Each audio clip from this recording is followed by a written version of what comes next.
Hey guys, and welcome to the Cheap Jeep XJ project. We have a huge project we're gonna do today. We're actually gonna swap the rear axles. Currently it has a Dana 35 with a bent axle.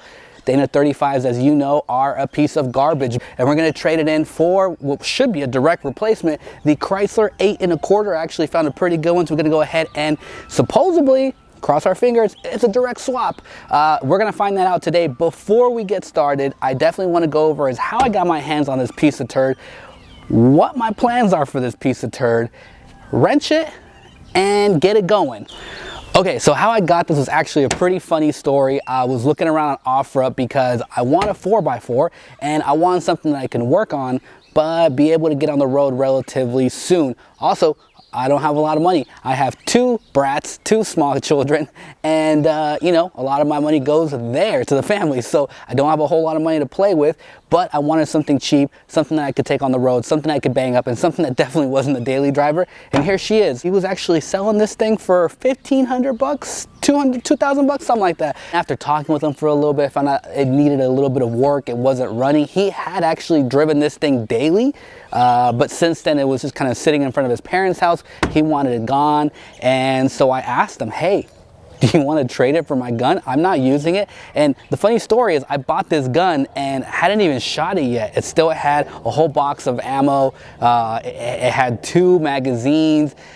Pretty cool gun. And so I asked him, he took a look at it, we met up, and we went ahead and did the trade. Obviously everything above board. I went ahead and got a Maricopa bill of sale to go ahead and trade the gun, and I got the bill of sale for this thing. Crazy story then, right after we did the exchange, his bill of sale was not notarized. Got a lot of bugs here. Whew.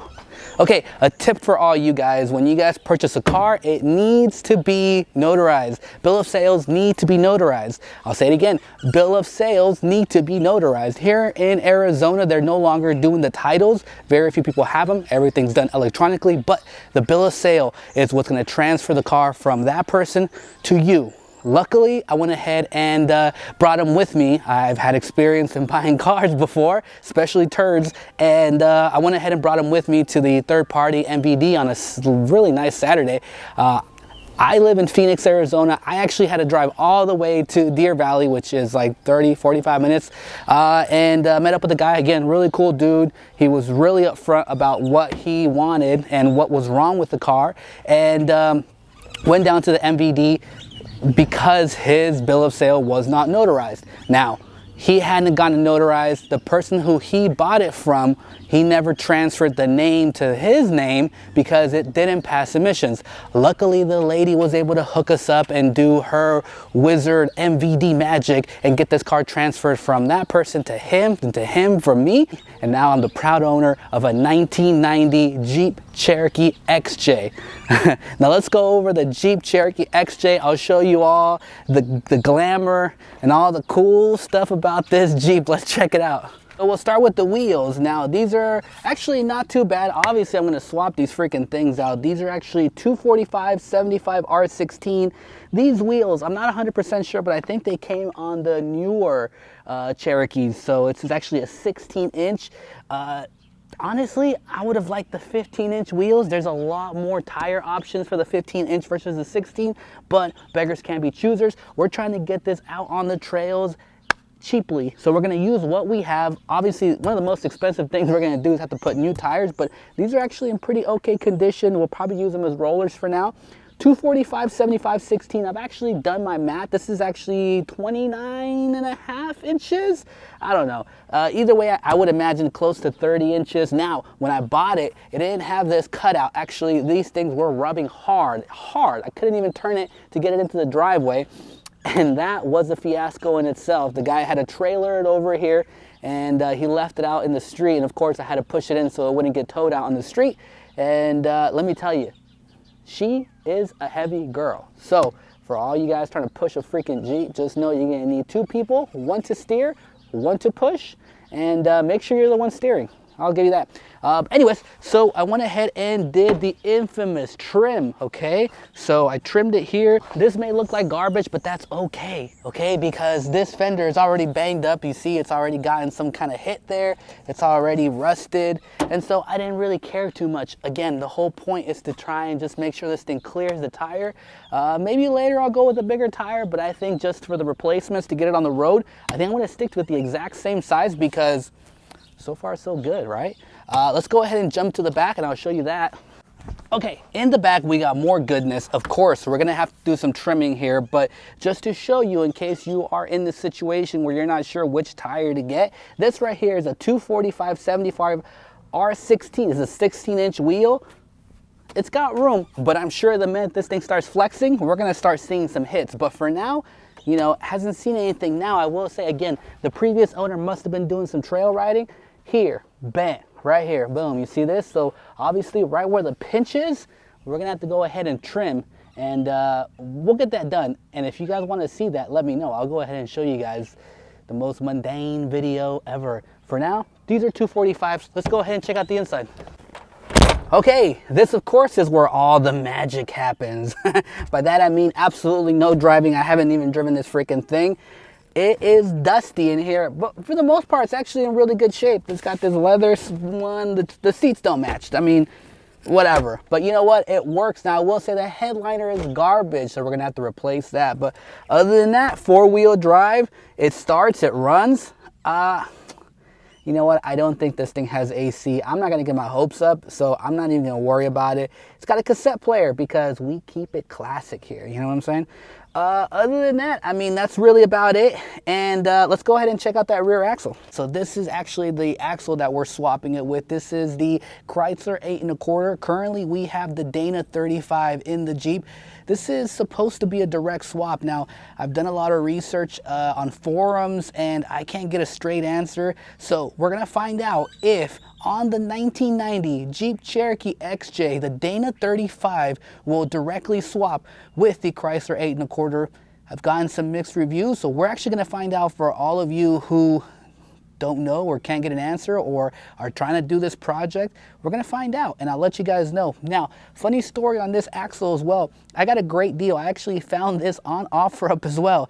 Yes, guys, OfferUp. If you guys look and put the time in, you guys will find some deals. Now, this guy, another funny story, he actually traded me for a large Domino's pizza. Yes, you heard that right. He traded me the axle for a large Domino's pizza. More of a mercy kill if I really think about it. This guy actually was driving this on his Jeep. He is a seasoned XJ owner. When I got there, he had a couple XJs sitting outside. This one was this axle was one that he had on his Jeep, and then he swapped it for, I believe, a Dana 44. So yeah, he's a big boy, and he had this in his garage, and he wanted nothing more than to get this freaking thing out of his garage. So he's like, "Hey, dude, check it out. If you come right now, I will give it to you, and in return, you buy me a pizza." So I said, fair enough. I stopped, got Domino's large, pepperoni, of course, and it was a fair deal. Loaded up on my trailer, and off we went. He was happy with it. I was happy with it. So shout out to you, dude. I'm not even gonna put your name out there. If you watch this video, you know who you are. I appreciate you from one XJ owner to another. So what we have down there, Dana 35, what we have up here is a Chrysler 8.25, and we're gonna find out if they direct swap. All right, guys, so that's it for now. I hope you guys enjoyed my intro. I know I've posted about this Jeep, and I've gotten a couple people saying, "Hey, you got a Jeep. It's a turd. What are you gonna do now?" I hope that cleared up some questions. I'm excited about this thing. I hope you're excited about this thing. On the next video, we're gonna go ahead and start wrenching on this freaking thing. We've been banished to the backyard. I don't blame my wife. She definitely doesn't want this mess in the front driveway, so we've been banished to the backyard. But that's a good news. That means that if we spill any oil or anything like that, well, it's dirt. Dirt don't hurt. It's fine. Anyways, so I hope you guys enjoyed this intro, and I appreciate you guys. I'll see you in the next video. Bring your gloves, bring a little snack, because we're about to get to fucking work. Thanks again, guys. I'm gonna get out of here because it is freaking hot out here. I'm out. Yo, good morning, guys. So today's the day. We're gonna go ahead and do the axle swap. Again, we have the Chrysler 8.25, which we're swapping out for the Dana 35. This one, of course, has the bent axle, so it needs to be fixed. And so, yeah, we're gonna go ahead and do that. I'm gonna put you guys on a time lapse so you guys can see the whole process from start to finish. So let's go ahead and get started.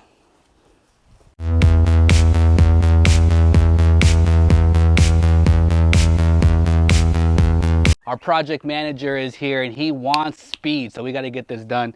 The axle is right about ready to come out. So before we actually pull it out, since we're already down there, I got these shackles. So the drive shaft is a little bit longer. We actually need a shorter drive shaft.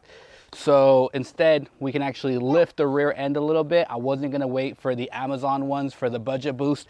In the meantime, I actually found these at AutoZone. They're universals and they should fit, and they're adjustable. So they're gonna give us basically what we need for now, okay? Just to lift it, I'm saying at least 2 inches in the back, just to clear the drive shaft. So we're gonna go ahead and do that while we're down there, and then this drive shaft can come out and we can go ahead and put the other one in, all right? We gotta hurry up because the project manager is demanding speed.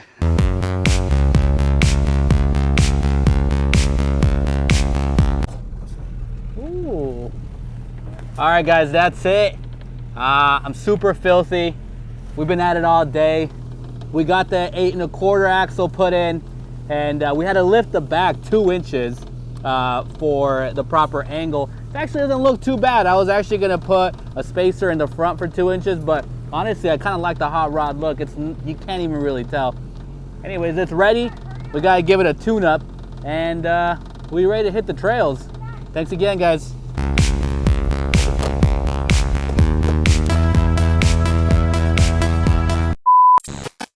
Hey, what's up, guys? So bonus clip. So I just want to clarify on a few things that I didn't quite explain properly in the video.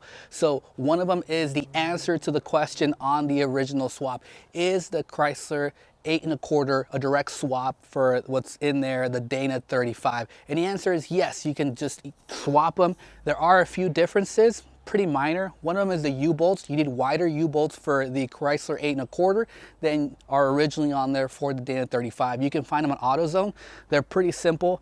The e-brake cables are a completely different configuration. So if e-brakes aren't really a high priority, you can just kind of tuck them up. It's not really a big deal.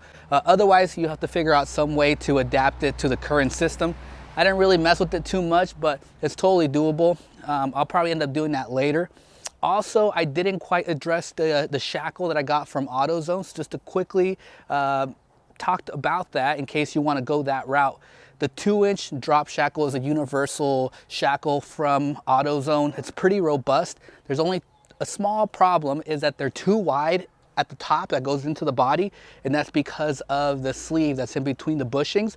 But simply just taking a cutoff wheel and just trimming that sleeve inside the bushing and just make it flush with the bushing, that's all it needs to clear and fit perfectly snug in there. The bottom is also too wide for the leaf spring, but if you just get a spacer, like maybe a 1/4 inch spacer, you'll be able to just put it in between the shackle and the leaf spring. What I ended up using is I have a bunch of bearings laying around, and the bearing race is actually the perfect gap size for that. So if you have a bunch of industrial bushings, the race itself fits perfectly in there and actually fits amazing. So again, it's all temporary. I'll end up getting some, fat bushing, but for now, that works amazing. So if you want to go that route, down and dirty, go for it. That's really about it. Again, the cutout wasn't clean, but you know what? Who cares?